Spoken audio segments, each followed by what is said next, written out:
ఇది మన దేశం మీద జరిగిన దాడి. కానీ మన దేశం చివరిలో జమ్మూ కాశ్మీర్. ఈ మధ్య కాలంలో మోడీ గారు ఇక్కడ శాంతి భద్రతలు చాలా బ్రహ్మాండంగా ఉన్నాయి అని ప్రజలను నమ్మించడానికి అక్కడ అడ్వర్టైజ్మెంట్స్ కూడా మోడీ గారే స్వయంగా టూరిజం చేస్తున్నట్టుగా ఒక క్యాంపెయిన్ లాగా నడిపితే టూరిస్టులు వెళ్లే పరిస్థితికి ఇప్పుడు జమ్మూ అండ్ కాశ్మీర్ చేరింది. మరి అలాంటి ప్రాంతంలో సెక్యూరిటీ ఎలా ఉండాలి? కానీ సెక్యూరిటీ ఎలా ఉంది? దీన్ని సెక్యూరిటీ బ్రీచ్ అనక మరి ఏమనాలి? సెక్యూరిటీ ల్యాబ్స్ అనక మరి దీన్ని ఏమనాలి? నిఘా వ్యవస్థ అక్కడ లేనే లేదు. ఒక కన్ను వేసి ఉంచే వాళ్ళు అక్కడ లేనే లేరు. ప్రొటెక్షన్ కోసం ఉండాల్సిన సెక్యూరిటీ కూడా లేరు. దీన్ని ఏమనాలి? దీన్ని సెక్యూరిటీ ల్యాబ్స్ అనక సెక్యూరిటీ ఫెయిలియర్ అనక దీన్ని ఏమనాలి? మరి దీనికి కారణం ఎవరు? ఉగ్రవాదాన్ని కంట్రోల్ చేయాల్సిన బాధ్యత ప్రధానమంత్రికి, హోం మంత్రికి, అమిత్ షా గారికి లేదా? మేము చౌకీదార్ అని చెప్పుకుంటున్న బీజేపీ పార్టీ మరి ఈ రోజు దేశానికి చేసింది ఏమిటి? ఈ రోజు ఇంతమంది అక్కడ చనిపోయారు అంటే దానికి కారణం బీజేపీ ప్రభుత్వం కాదా? సెంట్రల్ గవర్నమెంట్ కాదా? మోడీ గారు కాదా? అమిత్ షా గారు కాదా?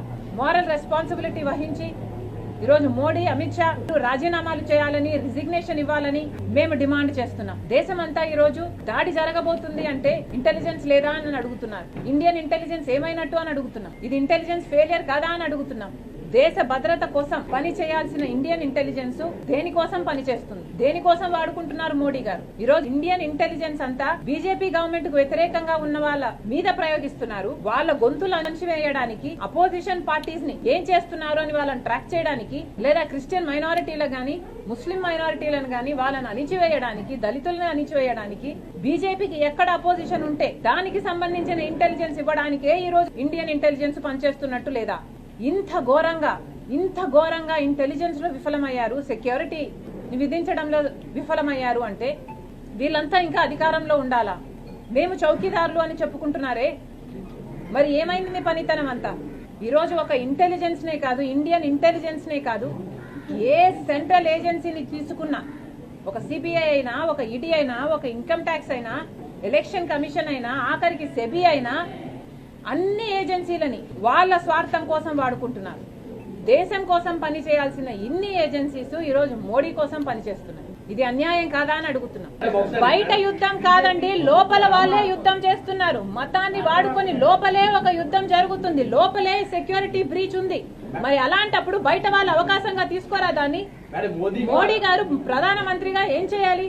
మోడీ గారు ప్రధానమంత్రిగా నిలబడి అన్ని మతాలు ఒకటే, ఈ రాజ్యాంగం మన రాజ్యాంగం, దీనికి మేము కట్టుబడి ఉన్నాం, ఇన్ని మతాలు, ఇన్ని భాషలు, ఇన్ని ప్రాంతాలు, ఇన్ని కులాలు ఉన్న భారతదేశం మనది అని చెప్పాల్సిన మోడీ గారు ఒక పక్కేమో మణిపూర్ లో క్రైస్తవులను చంపిస్తాడు, ఇంకో పక్కేమో ముస్లింల వక్ఫ్ బోర్డు తెచ్చి వాళ్ళని అణిచివేయడానికి చూస్తారు. మరి ఇది కాదా అండి టెర్రరిజం అంటే? ఇంటర్నల్ టెర్రరిస్ట్ మోడీ గారే, బీజేపీయే. అదే ఆసరాగా తీసుకుని ఇప్పుడు బయట వాళ్ళు దాడి చేస్తున్నారు. ఇదే మోడీ గారు ఆయన పెట్టాల్సిన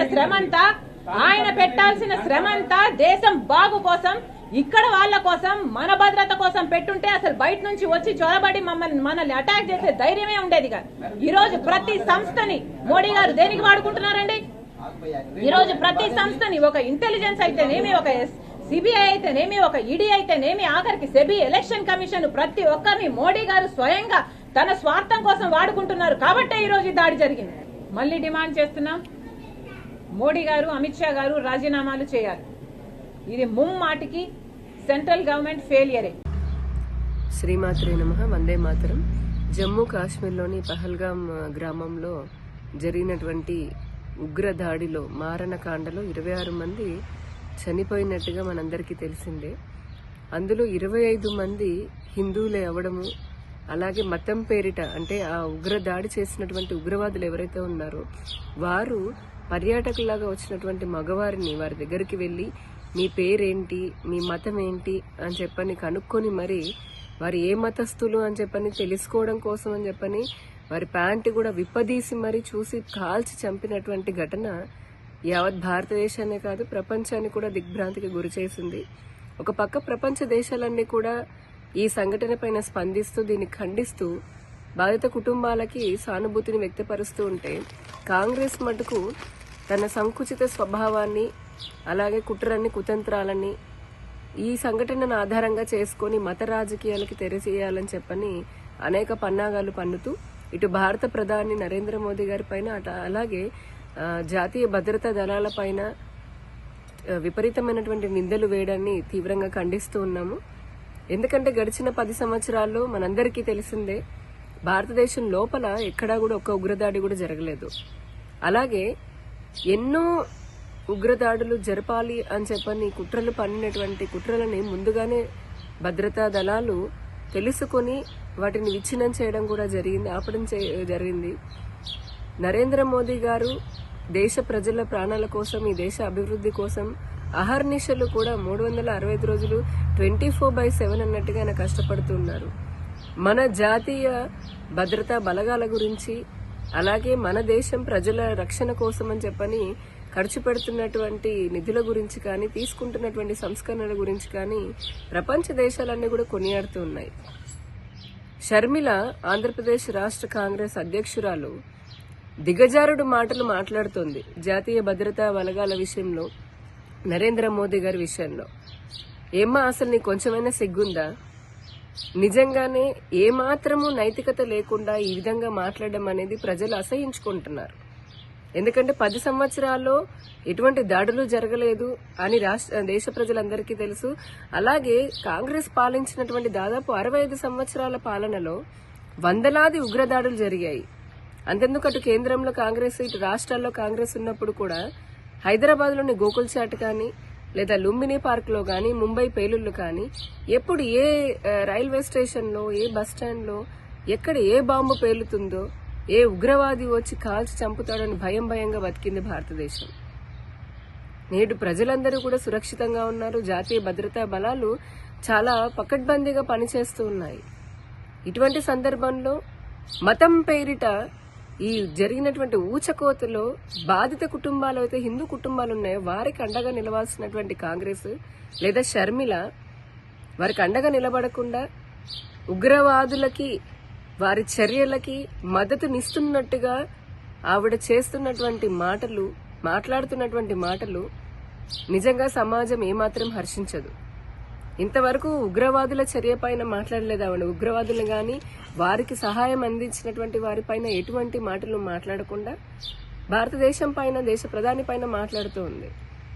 దీన్ని బట్టే అర్థమవుతుంది షర్మిలకి ఉన్నటువంటి రాజకీయ అపరిపక్వత, లేదా ఆవిడకున్నటువంటి మత సంతుష్టీకరణ భావజాలాన్ని మన అందరికీ అర్థమవుతుంది. ఇదే కాంగ్రెస్ కాదా మతం పేరిట దేశాన్ని విచ్ఛిన్నం చేసి లక్షలాది మంది హిందువుల ఊచకోతకి కారణమైంది? ఇదే కాంగ్రెస్ కాదా ఎన్నో హిందూ వ్యతిరేక చట్టాలని తీసుకుని రావడము, అలాగే సంతుష్టీకరణ, మైనార్టీ సంతుష్టీకరణ కోసము వక్ఫ్ చట్టంతో సహా అనేకమైనటువంటి చట్టాలని చేసి సంతుష్టీకరణ చేస్తుంది ఎవరు? ఆ రోజు మత రాజకీయం చేసింది ఎవరు? ఈ రోజు కూడా మత రాజకీయాలు చేస్తుంది కాంగ్రెస్ కాదా? ఇటువంటి వారా ఈ రోజున భారతీయ జనతా పార్టీని, మా చిత్తశుద్ధిని ప్రశ్నిస్తోంది?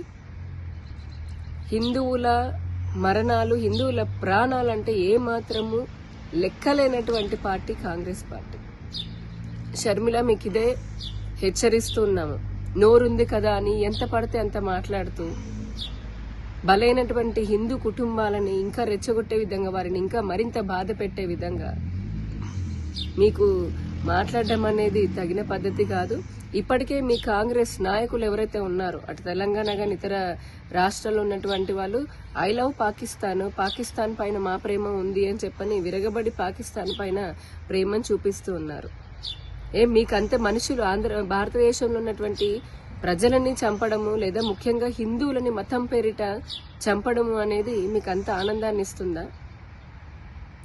ఎందుకంటే ఇప్పటికే కాంగ్రెస్ పార్టీ ఈ దేశాన్ని విచ్ఛిన్నం చేయాలనుకున్నటువంటి విచ్ఛిన్నకర శక్తులతో ఎప్పుడు స్నేహం చేస్తూనే ఉంది. ఈ దేశాన్ని విచ్ఛిన్నం చేయాలనుకున్న శక్తులతో స్నేహం చేయడమే కాదు, వారికి ఎటువంటి సహాయ సహకారాలు ఎవరు అందిస్తున్నారో కూడా దేశ ప్రజలందరికీ బాగా తెలుసు. దయచేసి ఇప్పుడు ఈ జరిగినటువంటి సంఘటన పైన చౌకబార్ రాజకీయాలు చేయకుండా ఆ బాధితులకి అండగా ఉంటూ ఇక మీదటైనా సరే ఈ దేశంలో మతం పేరిట ముఖ్యంగా హిందువులను కోసేటటువంటి ఉగ్రవాదానికి వ్యతిరేకంగా మీరు కూడా సహకరించాలి ప్రభుత్వాలకి. నేను షర్మిలను సూటిగా ప్రశ్నిస్తున్నాను. ఈ జరిగినటువంటి దాడిని ఇస్లామిక్ టెర్రర్ యాక్టివిటీ లాగా లేదా జిహాదీ టెర్రరిజం లాగా ఒప్పుకునేటటువంటి ధైర్యం నీకుందా? మేము సవాల్ చేస్తున్నాం. రండి చర్చకి. మీ కాంగ్రెస్ పాలనలో ఉగ్రదాడులు ఎక్కువ జరిగాయా? లేదా మా భారతీయ జనతా పార్టీ హయాంలో ప్రజలని ఏ విధంగా మేము కాపాడాము అనేది తేల్చుకుందాం రండి. ఇలానే పిచ్చి పిచ్చి మాటలు మాట్లాడుతూ ఉంటే గనక ఇప్పటికే హిందువులు మీకు పెద్ద ఎత్తున బుద్ధి చెప్తున్నారు. ఈసారి మరింతగా వారు పడినటువంటి బాధకి మీకు ఇంకా ఏ విధంగా బుద్ధి చెప్తారో మరి అటువంటి స్థితి మీరు తెచ్చుకోవద్దు అని చెప్పని కూడా హెచ్చరిస్తూ ఉన్నాను.